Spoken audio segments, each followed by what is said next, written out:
रामसनई संप्रदाय की 4 पीठ हैं, रामधाम खेड़ापा, रामधाम सिंघथल, रामधाम रैण और रामधाम शाहपुरा। हम हैं श्री रामधाम खेड़ापा में, जहाँ पर ये रामदास जी महाराज ने अनंत तपस्या की है और उन्हीं के साधना के और उन्हीं के पुण्य प्रताप से ये धाम दिव्य रूप से विकसित हुआ है। वर्तमान में इसका एक बहुआयामी नज़ारा है। जहाँ पर हम खड़े हैं इसको राम चौक कहते हैं, राम टाँका भी कहते हैं, जहाँ पर राम सभा होती है। और राम टाँका यानी कि यहाँ पर नीचे पानी का जल स्रोत है, जो साल भर पानी का, जो बरसात का पानी इकट्ठा होता है वो साल भर पीने के, नहाने धोने के और अन्य सभी कार्यों में आता है। बड़ा पवित्र जल वर्षा का इसमें संचय किया जाता है। ये प्रमुख रूप से मुख्य गादी है, जिसे राम गादी कहते हैं, जहाँ पर रामदास जी महाराज ने तपस्या की थी। यहीं पर आचार्य श्री विराजते हैं। वर्तमान में यहाँ पर जो आचार्य हैं श्री पुरुषोत्तम दास जी महाराज आते, हमारी उनसे भेंट हुई और उन्होंने आशीर्वाद दिया। और पहली बार हम आए हैं तो निश्चित रूप से हमारे लिए बहुत उत्सुकता भरा ये दृश्य है। वाकई में इस दिव्य धाम पर आकर हम राममय हो गए हैं। ये राम के नाम की अद्भुत महिमा है। आते एक साखी मैंने यहाँ पर पढ़ी और बहुत वंदन आपको भी सुनाते हैं। सतगुरु सेति वीनति पर ब्रह्म सु परणाम, अनंत कोटि संत रामदास निस दिन करूँ सलाम, निस दिन करूँ सलाम। नमो राम गुरुदेव जीर जन त्रिकाल के वंद, विघ्न हरण मंगल करण रामदास आनंद। तो राम का नाम लेने वाली तो सदा ही आनंद में है। तो ये राम गादी का अद्भुत विहंगम दृश्य है। और साथ ही बाहर राम द्वार बना है, उसके साथ ही ये एक बहुत भव्य हेरिटेज लुक में और बहुत सादगीपूर्ण ढंग से सेवा और समर्पण के भाव से इसको बनाया गया है। संत चर्चा करते हैं, संत सेवा होती है, भोजनशाला है, गौशाला है, सत्संग मंडल है। तो अपने आप में चारों तरफ जिधर भी नज़र डालते हैं तो वहीं राम नज़र आते हैं। यानी कि हर वस्तु पर, हर जगह पर राम लिखा है। और ये राम जो निराकार भी है, साकार भी है, उस राम की महिमा यहाँ का संबोधन भी राम जी राम महाराज होता है। तो निश्चित रूप से राम धाम की ये बड़ी अद्भुत कृपा है। और अब यहाँ पर रहने वाले संतों से इसका एक एक दृश्य आपको दिखाते चलें। शुभ नाम आपका? संत राम जी। संत राम जी, संत भी हैं, राम जी भी, दोनों का समावेश है। तो ये जो हैं ये मुख्य गादी है, इसके बारे में बताएं। विश्व में 4 ही संप्रदाय है रामसनई, जिसमें से 4th नंबर पे श्री रामधाम खेड़ापा आता है। यहाँ पर सबसे पहले श्री रामदास जी महाराज हुए। उन्होंने ऐसी तपस्या की कि भगवान भी खुद तरस गए कि मैं भी मनुष्य जीवन में हूँ और ऐसे अवसर पाऊँ। और उनके भी पुत्र हुए श्री दलुदास जी महाराज, उन्होंने भी खूब तपस्या की। और ये जो निज मंदिर है आज करीबन 300 साल पहले का बना हुआ है। और धीरे धीरे इसमें प्रोग्रेस भी हुआ है। पहले छोटा था, धीरे धीरे बड़ा भी हुआ है। अभी रामधाम खेड़ापा में 9 पीढ़ी चल रही है श्री पुरुषोत्तम दास जी महाराज। और भी काफ़ी स्थल देखने के लिए है। होली के समय में यहाँ बहुत बड़ा भव्य वर्षी वगैरह होती है और रात्रि का जागरण भी होता है। और पीछे देखने के लिए है काफ़ी जगह। अच्छा, यहाँ पर जो मुख्य रूप से सालाना बड़ा कार्यक्रम होता है वो होली पर होता है? हाँ, होली पर होता है। महाराज की बरसी आती है उस पर। हाँ। और वैसे तो साल में 3 प्रोग्राम होते हैं बड़े जी। रामदास जी महाराज की वर्षी, दलदास जी महाराज की वर्षी और एक जो कार्यक्रम होता है, वो तीनों होते हैं यहाँ पर। बहुत अच्छा, 3 बड़े कार्यक्रम यहाँ पर होते हैं। देश भर से, दुनिया भर से भक्त आते हैं। हाँ, आते रहते हैं यहाँ। बहुत लोग तो कभी कभार क्या होता है कि वर्षी के समय में भी लोग पैदल चल के आते हैं। MP से आते हैं, बाड़मेर से काफ़ी लोग आते हैं, कोई जालोर से आते हैं। अच्छा, यहाँ पर जैसे जो है मुख्य रूप से स्वामी जी की दिनचर्या किस तरीके से होती है, आश्रम की व्यवस्थाएं सुबह से लेकर शाम तक क्या क्या मुख्य रूप से कार्य होते हैं? हाँ, सुबह उठते ही यहाँ पर प्रार्थना होती है 5 बजे। मंदिर के पट खुल जाते हैं 5 बजते ही। और फिर नित्य कार्यक्रम होता है कि यहाँ वाणी जी का पाठ होता है सुबह 8 बजे तक लमसम पाठ चलता है। फिर आचार्य श्री का यहाँ पर प्रवचन होते हैं थोड़े बहुत मामूली सी। और फिर भोग आरती होता है। और अभी क्या वर्तमान समय में देवमासी कार्यक्रम चल रहा है, तो मतलब सुबह शाम रसोई वगैरह भी होती है, जो मतलब भगत लोग भंडारा वगैरह करवाते हैं यहाँ पर। तो फिर 10 बजे तक यहाँ पर प्रोग्राम होते रहते हैं, और 10 बजे के बाद में यहाँ संतों की पंगत लगती है, फिर बाद में भक्तों की पंगत लगती है, फिर बाद में अभी भी कथा भी चलती है दिन में। करीबन 1 बजे से लगा के 4 बजे तक कथा चलती है, जो हमारे संत वगैरह यहाँ के कथावाचक करते हैं। और कथा के बाद में वापस शाम को आरती होती है, यहाँ पर भोग की आरती और आरती भी होती है साथ में। और फिर शाम के समय में देवल में आरती होती है। अभी आप चलोगे तो वहाँ आप खुद दृश्य देखोगे कि आरती किस तरीके से होती है, और महापुरुषों के जो शरण पादुकाएँ बनी हुई उनकी आरती होती है शाम के समय में। तो ये सारे दिन की दिनचर्या रहती है, तो पूरी तरह से सेवा और समर्पण का भाव पूरे कार्यक्रम में रहता है। या कि और भी कुछ खास दर्शनीय स्थल हैं? हाँ, ये तो जो कांच के अंदर है, आप अभी देखोगे जी, ये कमल के फूल की आकृति में बनी हुई जो विहंगम दृश्य आप देख रहे हैं, ये कमल कुंड है। इस कमल कुंड में राम कुंडी तरण दर्शन है। तो इस राम कुंडी के बारे में बताएं संत राम जी। हाँ, ये होली के दूसरे दिन वहाँ कुंड के अंदर तैरती हैं। जब पानी की अवस्था नहीं होने के कारण भी सरोवर में तिरा देते हैं कुंडी को, लेकिन अब की बार होली के दिन बाप जी साहब का यही फरमाना है कि मतलब पानी डाल के और कुंडी को अवश्य करके उसके अंदर तिरानी है, ये है। तो इसको होली के त्यौहार पर विशेष रूप से सरोवर में तिराया जाता है। जी, ये राम स्नेही संप्रदाय के आदि आचार्य हैं, परंपरागत आचार्यगण जो है श्री वैष्णव संप्रदाय के आचार्य स्वामी श्री रामानंद जी महाराज, श्री मठ वाराणसी, चित्रदर्शन बाह्य चित्रावली। इसमें जैसे श्री अनंतानंद जी हुए, उसके बाद में फिर श्री करमचंद जी, श्री देवाकर जी द्वारपाल, पूर्णदास जी मालवी, तो ये सारे हुए। यहाँ पर हरिराम दास जी महाराज भी हुए। जी, श्री राम स्नेही संप्रदाय के पीठ रामधाम सीथल के आद्य आचार्य हैं श्री 1008 श्री हरिराम दास जी महाराज। तो सिंहथल जो बीकानेर में है, वो हमारा गुरुधाम है। अच्छा, आपका गुरुधाम है। हाँ। जी जी जी, तो वहाँ से ये हुआ। हाँ, सिंहथल से खेड़ापा हुआ। तो हरिराम दास जी से रामदास जी हुए। ये रामदास जी महाराज, ये रामदास जी महाराज है जिन्होंने यहाँ पर तपस्या करके और इस पीठ को विकसित किया है। और उसके बाद ये श्री दयालदास जी महाराज, जो इनकी परंपरागत पीढ़ी वंश और शिष्य दोनों परंपराएं साथ चली है।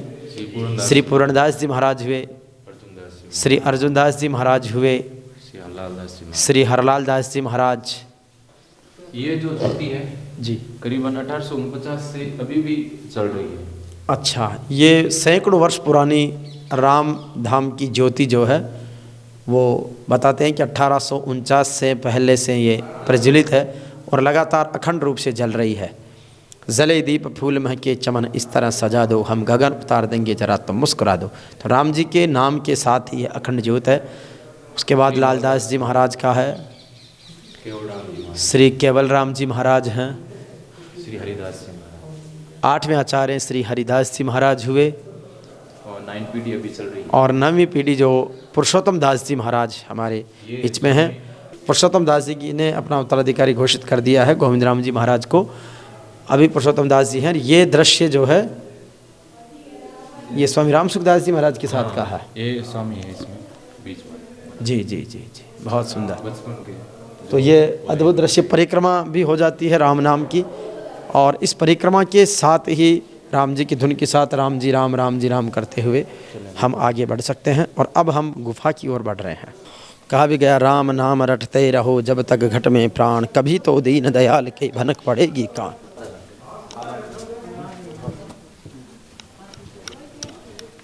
ये राम जी राम नाम का जो जप है, राम नाम की लगातार राम धुनी होती है, जिसमें राम राम राम राम, राम जी राम राम राम राम राम, राम जी राम, इस तरीके से वाचन करते हैं। और ये अखंड रूप से राम नाम का स्मरण होता है। और जहाँ राम नाम की अखंड धुन हो तो वहाँ आनंद ही आनंद है। तो ये राम नाम का सत्संग हॉल है। राम जी राम सत्संग भी होते हैं, प्रवचन भी होते हैं, कथाएँ भी होती है, और अखंड राम धुन भी यहाँ पर चलती रहती है। तो जो भी यात्री आते हैं वो यहाँ पर आराम से राम नाम का स्मरण करें, सत्संग में बैठे।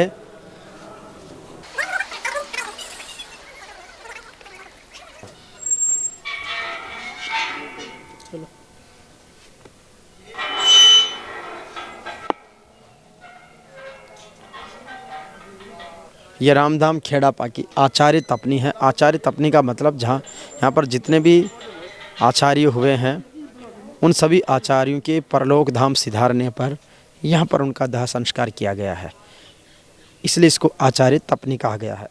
तपस्वी लोगों के दाह संस्कार का स्थल तपनी कहलाता है। और इसकी परिक्रमा जो है इसकी रंग लगाने से वो लगाते हैं और इसकी रज भी लगाते हैं, चूँकि ये अपने आप में पवित्र रज है, जहाँ पर जिस शरीर को धारण करके संतों ने बहुत तप किया है। तो ये आचार्य तपनी का दृश्य था।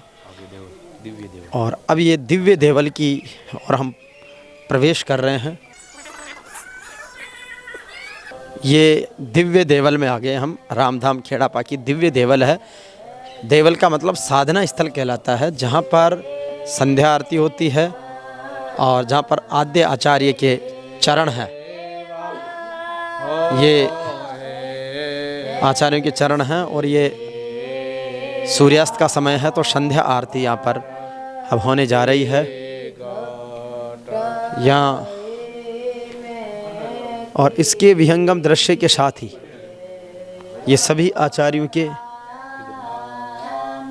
चरण हैं और यहाँ का एक बहुत विहंगम दृश्य, यहाँ से बहुत ही प्राकृतिक दृश्य भी हम सबको दिखा रहे हैं।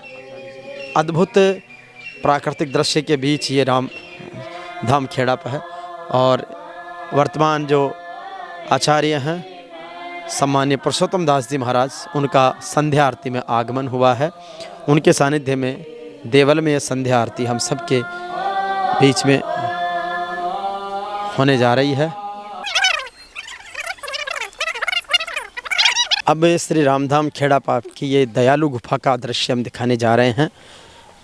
इस गुफा में हम प्रवेश कर रहे हैं, बहुत आगे तक है। और कहते हैं कि किसी भी कोई महिला पुरुष के कोई भूत प्रेत की बाधा हो तो वो राम जी के नाम से ही दूर हो जाती है। फिर भी कोई ज़्यादा पीड़ित हो तो इस गुफा के दर्शन करने से उसके संपूर्ण क्लेश कट जाते हैं, भूत प्रेत आदि की कोई बाधा नहीं रहती है। तो ये श्री दयालु गुफा मार्ग द्वार है। हम जब गुफा में प्रवेश कर रहे हैं तो ये हमें मिले हैं इस श्री रामधाम खेड़ापा के सबसे छोटे संत शिष्य हैं ये। जी राम महाराज। राम जी राम बोलो। राम जी राम। राम जी राम। राम जी राम का नाम आपको? अभिषेक राम जी हैं। वाह साहब। चलो तो ये बहुत सुंदर। राम जी राम राम राम राम जी राम राम राम राम जी राम राम राम राम जी राम। रामधाम खेड़ापा की जो गुफा मार्ग है, उस गुफा मार्ग पर जो यात्री आते हैं वो अपनी मन्नत पूरी करने के लिए घर बनाते हैं, पत्थरों का घर। एक उनकी इच्छा होती है कि जब हम यहाँ घर बनाएंगे रामद्वारा में तो हमारे भी सांसारिक भौतिक घर होगा। तो किस तरीके से श्रद्धालु आते हैं, कैसे बनाते हैं? वापस आते समय यहाँ पर घर बनना चाहिए, हमारे भी ऐसे बनता है घर। तो यहाँ पर घर बनाने से उनके घर बन जाते हैं। तो निश्चित रूप से ये श्रद्धा मन्नत है उनकी, जिसको वो लगाते हैं। और अब संतों ने कहा तो हम भी बनाएंगे, वैसे बना हुआ लेकिन और बना लेंगे। चलिए गुफा की तरफ चलते हैं। विक्रम संमत 1836 के दिनों में गुरु आज्ञा पाकर द्वितीय आचार्य श्री दयालुदास जी महाराज एकांत में खुले स्थान पर राम भजन साधना करने के लिए विराजमान हुए। और वर्षा से मेरे भक्त दयाल बाल दयालदास को कष्ट न हो, इसलिए परमात्मा ने कृपा कर वहाँ पर एक विशाल शिलाखंड स्थापित कर दिया। राम जी राम महाराज, राम जी राम महाराज, राम जी राम।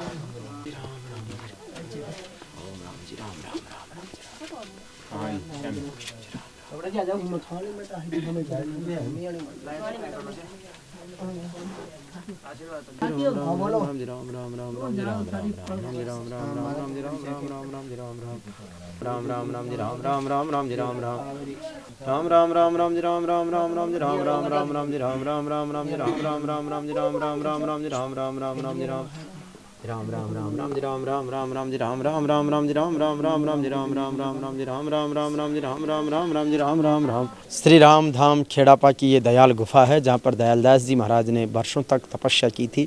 और उस तपस्या और साधना के बल पर स्वयं परमात्मा प्रकट हुए। यहाँ पर ये जो शिलाएँ हैं ये उस परमात्मा की कुदरत का ही करिश्मा है। इसके आगे राम नाम की छतरियाँ हैं और ये इस गुफा में बैठकर हमने भी राम नाम का स्मरण किया। लोग यहाँ पर आते राम नाम का स्मरण करते हैं। जब आदमी जीवन में राम को अपना लेता है तो उसके जीवन में संस्कार, सेवा, समर्पण स्वतः आ जाते हैं। इसके साथ ही तन को काम में और मन को राम में रखने की शिक्षा दी जाती है। यहाँ पर विद्यालय भी संचालित होता है। उस विद्यालय के माध्यम से स्कूली शिक्षा का भी यहाँ पर अर्जन करवाया जाता है। और साथ ही राम धाम की गौशाला है जिसमें गायों की सेवा की जाती है। बड़ा सत्संग हॉल है जिसमें राम नाम का स्मरण किया जाता है। ये पूरा एक विहंगम दृश्य आप देख सकते हैं यहाँ से मारवाड़ का। ये दयालु नगरी है कि दयालु थारी माया रो पायो कोने पार, भेद कोने जानो रे दयालु दीनानाथ। तो ऐसे इस दयालु नगरी में रामधाम खेड़ापा में आप सभी का बहुत सारा स्वागत, अभिनंदन और आभार। और ये रामधाम दर्शन की पुस्तिका आचार्य श्री पुरुषोत्तम दास जी ने मुझे भेंट की है। मैं इसको कृपा प्रसाद समझकर अध्ययन करूंगा और निश्चित रूप से राम नाम की इस महिमा को जीवन के कर्तव्य पथ पर आगे बढ़ाएंगे।